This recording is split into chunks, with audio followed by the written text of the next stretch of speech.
Olá, pessoal, e boas-vindas a esta análise. Hoje, a gente vai mergulhar de cabeça num evento que é literalmente um divisor de águas na geopolítica energética global.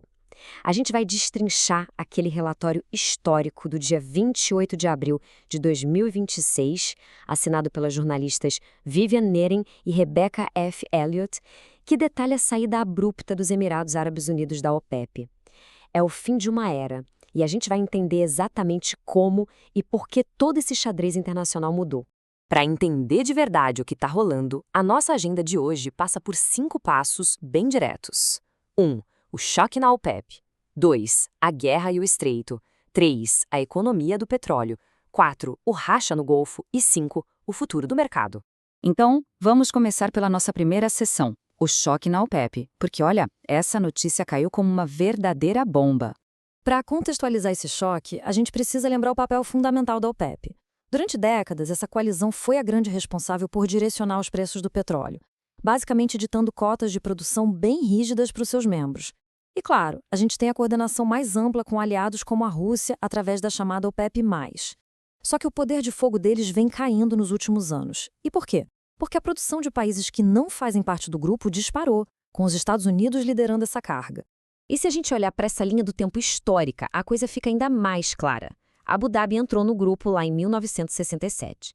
Mais recentemente, a OPEP começou a perder algumas peças. O Catar saiu em 2019, o Equador em 2020, Angola em 2024. Mas reparem na ponta dessa linha. Os Emirados Árabes Unidos anunciaram a saída com menos de uma semana de antecedência, marcando a retirada definitiva por uma sexta-feira. Gente, é um rompimento quase instantâneo de um laço que durou mais de meio século. E as palavras escolhidas para isso foram fortíssimas.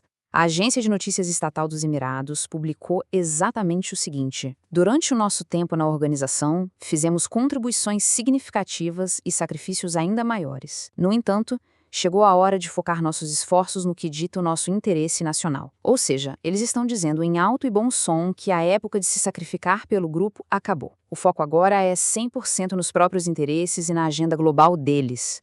O que nos leva direto para a nossa sessão 2, a guerra e o estreito.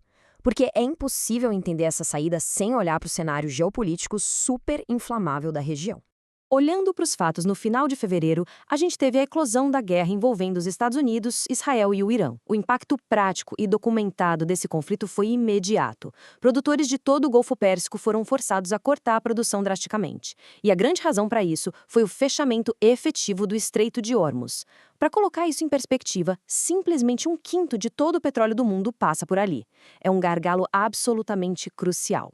E aí temos esse número que assusta, 50%. Os preços do petróleo deram um salto gigantesco de mais de 50% desde que a guerra começou. E logo após o anúncio da saída dos Emirados na segunda-feira, o petróleo Brent, que é a nossa principal referência global, até deu uma recuada, mas continuou operando com uma alta de mais de 2%. O mercado sentiu o golpe na hora. E para ilustrar o nível de tensão lá dentro, temos essa declaração do Anwar Gargash, que é um alto funcionário dos Emirados. Ele afirmou: cada estado do Golfo tinha sua própria política de contenção em relação ao Irã, e todas essas políticas de contenção falharam. Todas as nossas políticas falharam miseravelmente.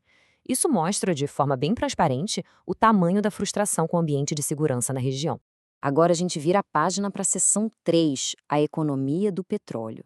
Porque, além de toda essa crise imediata, já tinha um atrito econômico enorme rolando nos bastidores por causa das cotas. Imagina o mundo todo. Antes da guerra, a OPEP sozinha fornecia mais de 25% do petróleo global. E desse montante gigantesco, os Emirados eram responsáveis por cerca de 3%. Traduzindo em barris, estamos falando de aproximadamente 3,6 milhões de barris todo santo dia. É muito petróleo. E é um poder de mercado absurdo. Para vocês terem uma ideia, eles eram o 4º maior produtor de toda a OPEP, ficando atrás só da Arábia Saudita, do Iraque e do Irã. E um detalhe fascinante que o relatório da Agência Internacional de Energia traz é que os Emirados até tinham um plano B, um oleoduto que contorna o estreito. Mas mesmo com essa alternativa, eles ainda tiveram que cortar a produção de março em mais de 1/3. E aí a gente esbarra nesse número mágico, 5 milhões. O objetivo traçado pelos Emirados é elevar a capacidade de produção deles para 5 milhões de barris por dia até 2027. Eles sentiam que as cotas da OPEP estavam segurando eles injustamente. Eles querem ter a liberdade de exportar e suprir a demanda global no exato segundo em que os navios-tanque puderem voltar a navegar em segurança. O Suhail Al-Mazrui, ministro de Energia dos Emirados, resumiu muito bem a visão deles. O mundo precisa de mais energia, o mundo precisa de mais recursos e os Emirados queriam ficar sem restrições de quaisquer grupos. Continuaremos a ser um produtor responsável. E é interessante notar que essa saída foi estrategicamente calculada para agora, justamente para tentar causar o menor estrago possível a curto prazo. Entrando agora na seção 4, o racha no Golfo.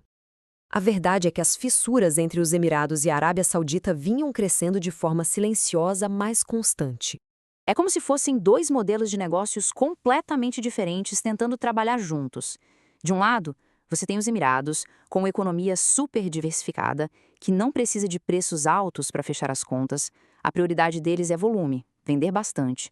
Do outro lado, a Arábia Saudita precisa que os preços se mantenham nas alturas para equilibrar o orçamento interno. E o foco deles é segurar esse mercado para o próximo século inteiro. O Bashar el-Halab da Argas Media acertou na mosca quando disse: como a sua economia é mais diversificada, não necessitam de preços elevados do petróleo para equilibrar os seus orçamentos, o que lhes permite dar prioridade ao volume em detrimento do apoio aos preços. É exatamente essa a mecânica por trás da ruptura. Mas calma, que vai além da economia.